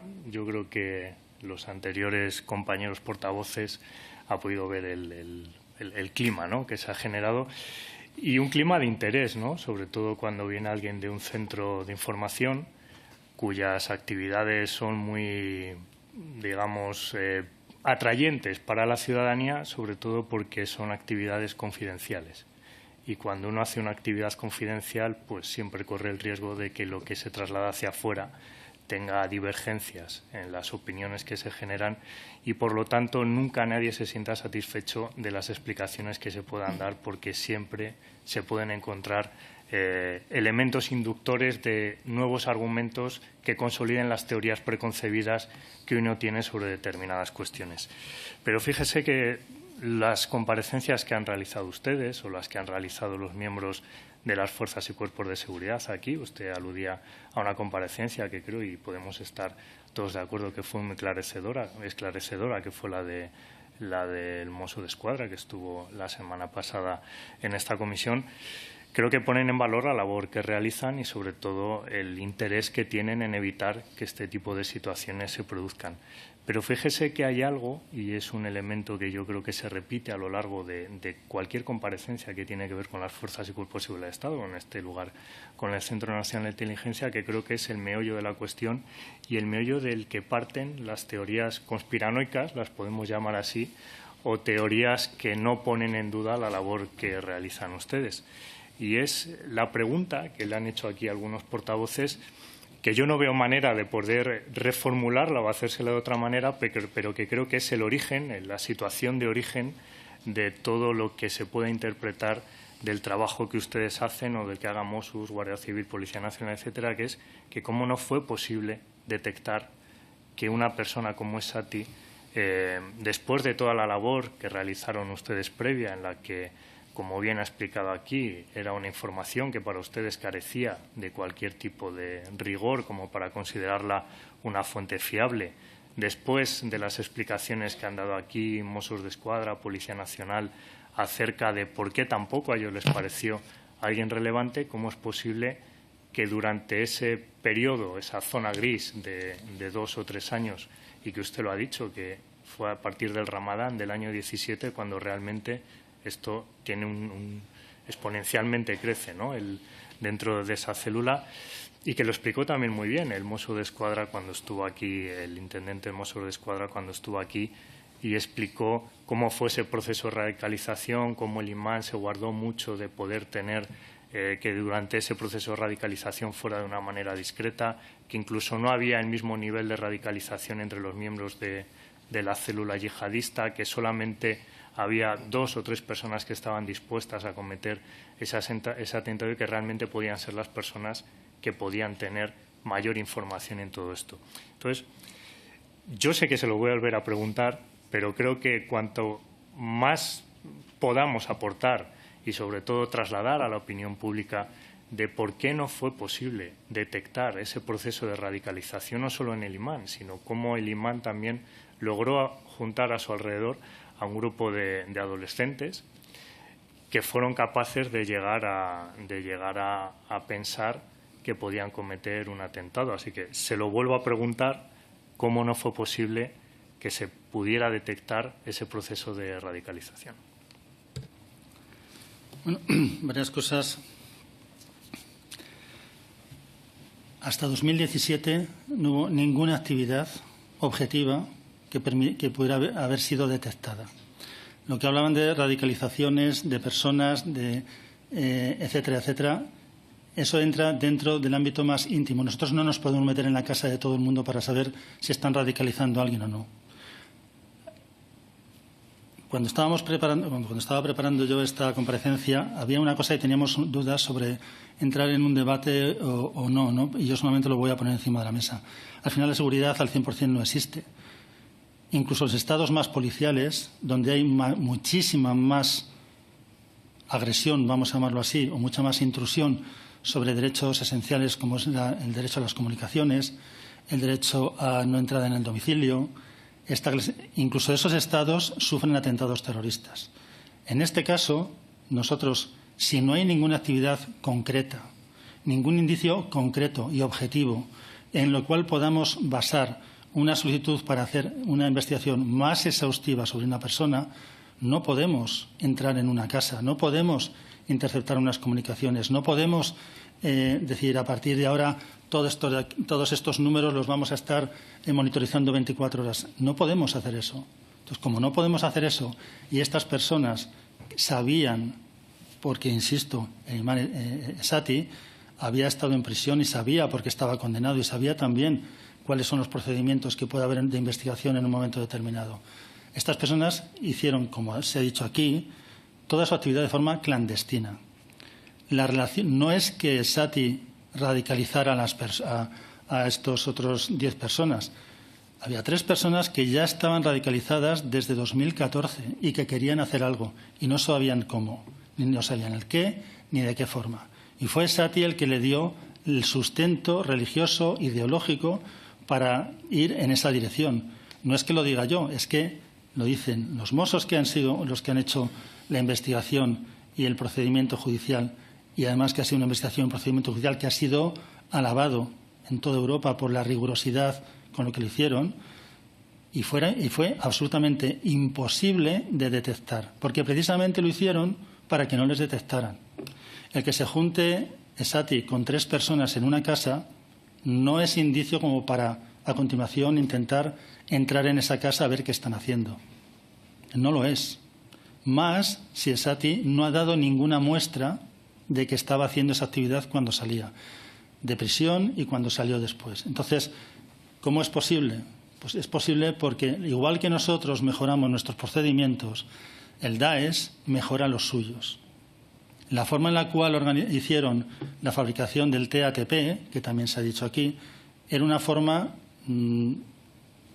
bastante novedosa y, sobre todo, muy eficaz.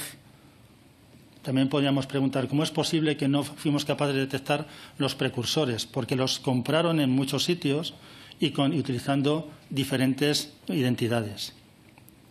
Entonces, vuelvo a decir, también buscaron 100 veces cómo hacer una bomba en Internet, pero estamos dispuestos a que haya alguien por encima de todos nosotros que esté constantemente mirando y fiscalizando las búsquedas que hacemos todos nosotros en Internet.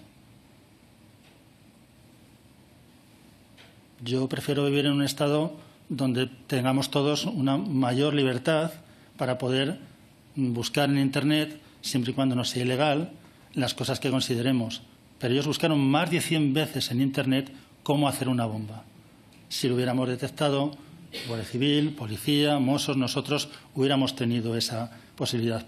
Pero eso está completamente fuera del alcance. Al final, cuando tenemos que hacer cuando nos enfrentamos a un problema de estas, perdón si me estoy alargando mucho, cuando nos enfrentamos a un problema de estas características, de cómo hacer de frente a la amenaza terrorista, tenemos que tener en cuenta los recursos que tenemos, las características de la amenaza a las cuales nos tenemos que enfrentar y la legislación que nos ampara.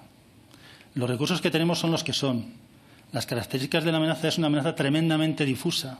No hay una estructura sobre la cual actuar y a partir de que esa estructura caiga, el resto de la organización terrorista va a caer. No existe en el caso del Daesh.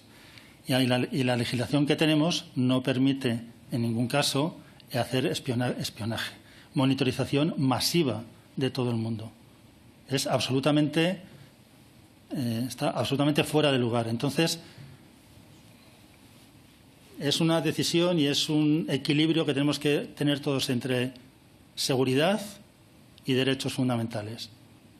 A partir de ahí se dan unas herramientas y con esas herramientas los servidores públicos, los funcionarios que tenemos que enfrentarnos a esto, lo que tendremos que hacer es poner todo de nuestra parte para evitar el que se puedan dar estas situaciones. Pero ya le digo, ellos tenían la absoluta voluntad de pasar inadvertidos y fueron capaces de hacerlo. ¿Esto pasaría ahora? Lo tendrían muchísimo más complicado. Entonces, ¿usted cree que una figura como Esati ahora sería muy complicado que volviera a estar? Sería más difícil, no imposible. Sería más difícil, pero no por Esati, porque insisto que Esati fue el ideólogo. Y no puedo entrar en más detalles, pero sería más difícil que vuelva a haber una célula de estas características, lo cual no quiere decir que sea imposible, en absoluto. Puede pasar. De hecho, ahora mismo hay investigaciones en marcha, muchas investigaciones, intentando determinar que efectivamente hay células o hay grupos aquí que están dispuestos o no a hacer atentados terroristas. Y como conclusión, ¿cree que podríamos extraer, de cara a las conclusiones que podamos tener de esta comisión, en lo que se refiere a medidas preventivas contra el yihadismo, podríamos concluir que España es hoy más seguro ante la amenaza yihadista que en el 17? Yo creo que sí. De hecho, fíjese, si tomamos como un elemento, como un indicio, el número de combatientes terroristas extranjeros que se han ido a luchar a Siria o a Irak, en España tenemos, para una población de más de 2 millones de musulmanes, tenemos muy poquitos, 200 y pico, poquito más. En otros países con unas poblaciones de musulmanes menores a la de España han ido más del cuádruple. Con lo cual, creo sinceramente que en términos de dimensión del problema el nuestro no es tan grande perdón, ni tan importante como puede haber en otros países. Aún así, células autóctonas va a haber. Si algo ha hecho el Daesh, y es otra de las reflexiones que es importante, es que cualquier persona que tiene algún problema psicológico, o personas, no cualquiera, personas que han tenido problemas psicológicos, al final encuentran la vía para satisfacer alguna clase de problema atropellando personas, acuchillando personas, etcétera, etcétera, etcétera. Eso ha sido capaz de hacer el Daesh, de generar una propaganda tan potente que haya personas que sean capaces de tomar esa decisión. A eso nos enfrentamos. Ahora sí tenemos en cuenta y si vemos las posibilidades que da la inteligencia artificial, las posibilidades que dan otras tecnologías de uso cotidiano, yo creo que no describo, no revelo ningún secreto si nos damos cuenta de la amenaza a la que nos vamos a enfrentar en los próximos años. Muy bien, pues muchas gracias, señor García Terán. Muchas gracias, señor Serrada. Y ahora ya para terminar voy a darle la palabra a la representante del Grupo Parlamentario Popular, señora Lorente, cuando quiera.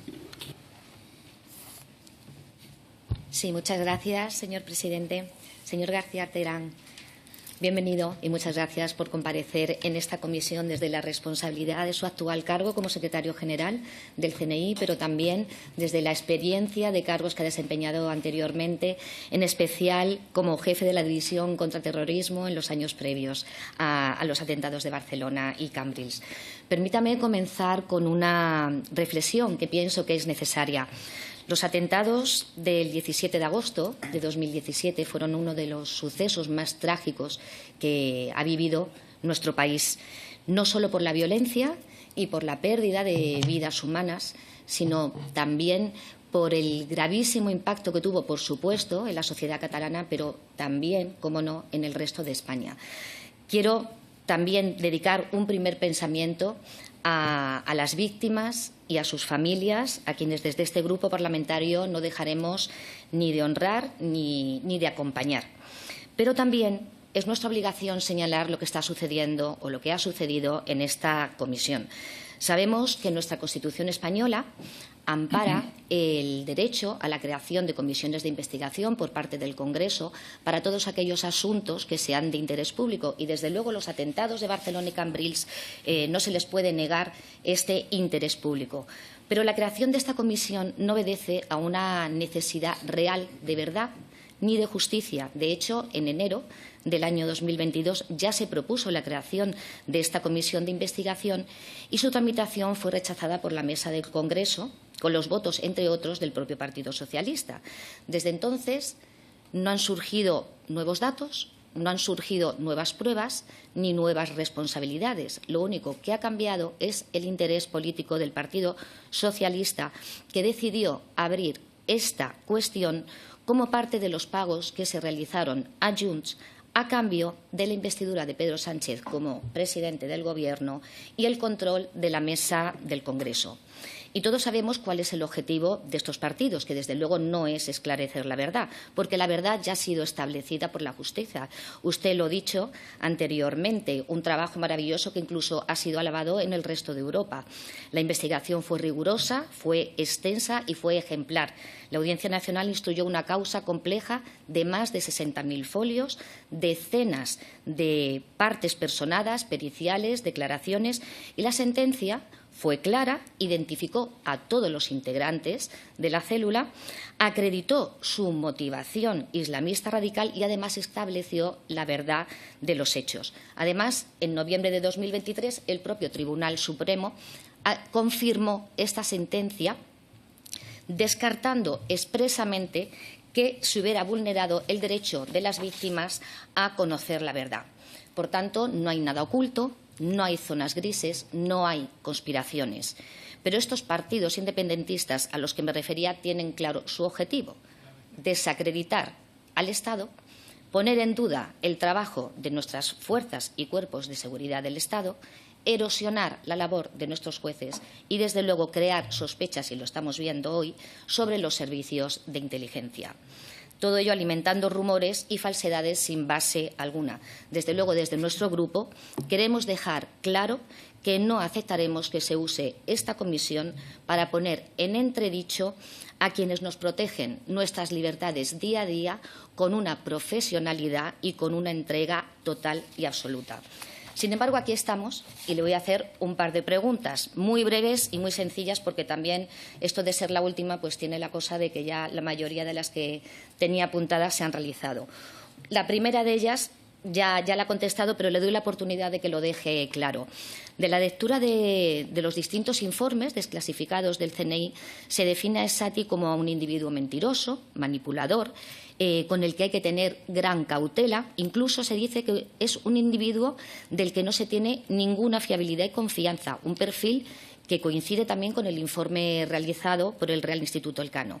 Desde su experiencia y ya con carácter personal, sin tener que centrarnos en la figura de Esati, ¿cree que una persona con este perfil que se describe sería la idónea, ya no en España, en cualquier país que nos rodea, cualquier servicio de inteligencia de cualquier país? ¿Se puede usar una persona con este perfil como confidente, teniendo además en cuenta el estado de alerta al que nos encontrábamos y que se habían producido ya numerosos atentados en Europa?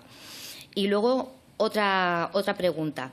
Otros expertos en materia antiterrorista que han venido a esta comisión han contado que es algo habitual y rutinario que en el caso de presos por narcotráfico, a lo mejor de origen islámico, se podría decir, se lleve un seguimiento o un control a través de entrevistas o de visitas, precisamente porque se ha detectado que el narcotráfico puede ser una vía para financiar el terrorismo yihadista. ¿Coincide usted con estas aseveraciones de que estas visitas se hacían con carácter rutinario por parte de las fuerzas y cuerpos de seguridad del Estado, incluso de los servicios de inteligencia, precisamente para ver si a través de las drogas se podía financiar el yihadismo?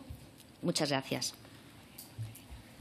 Muchas gracias. En relación con la primera pregunta, una persona con este perfil, desde luego, cualquier servicio de inteligencia medianamente profesional no lo aceptaría como una fuente fiable, por las razones que le digo. No tenemos, y menos en una situación de amenaza terrorista como la que había, no tenemos tiempo para estar comprobando constantemente las informaciones que nos estaban o que nos pudiera intentar pasar. No tenemos esas capacidades. Necesitamos concentrarnos en aquellos entornos en los cuales sí que hay elementos objetivos que nos indican de que hay o que puede haber una amenaza terrorista concreta, ¿no? Y en cuanto a lo segundo, a ver, el narcotráfico es haram, es pecado para el mundo musulmán. Cuanto más radical es una persona y más entiende que tiene que ser cumplidora de los preceptos islámicos, más alejado estará del ámbito del narcotráfico. Eso no quiere decir que en todos los casos o que no haya habido casos en los cuales personas que hayan sido narcotraficantes después también estén de alguna forma o hayan facilitado la financiación de células terroristas de forma consciente o inconsciente. Pero en términos rigurosos, el narcotráfico es pecado para el mundo musulmán. Con lo cual, cuando se habla de financiación del terrorismo mediante el narcotráfico, no digo que no se haya hecho, de hecho ha habido algunos casos en los cuales hemos detectado que se ha producido, pero no está vinculado una cosa con la otra. De hecho, si una persona es muy integrista, muy radical, es muy raro que entre en contacto con el ámbito del narcotráfico. Esto fue una de las razones por las cuales, cuando se analizó en su día si Esati podía ser una persona que pudiera valer como fuente para el CNI, si estaba vinculada a operaciones de narcotráfico, en principio su rigorismo no tenía que ser muy elevado. Eso era un dato objetivo. Lo que luego hemos visto, que la persona a lo mejor en el 2014 no tenía ese nivel de radicalidad, pero en el 2015, el 16 y el 17 se convirtió en lo que se convirtió, ¿no? Pero sin decir que no es posible, lo que sí que le puedo decir es que no es lo normal.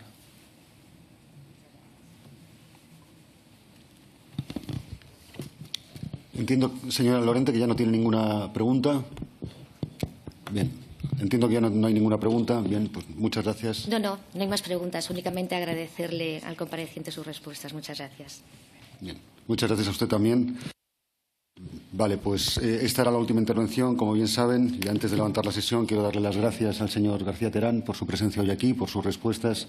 También gracias a los portavoces de los distintos grupos por su trabajo y por sus intervenciones, y puesto que esta es la última comisión de este periodo de sesiones, desearles también un feliz verano.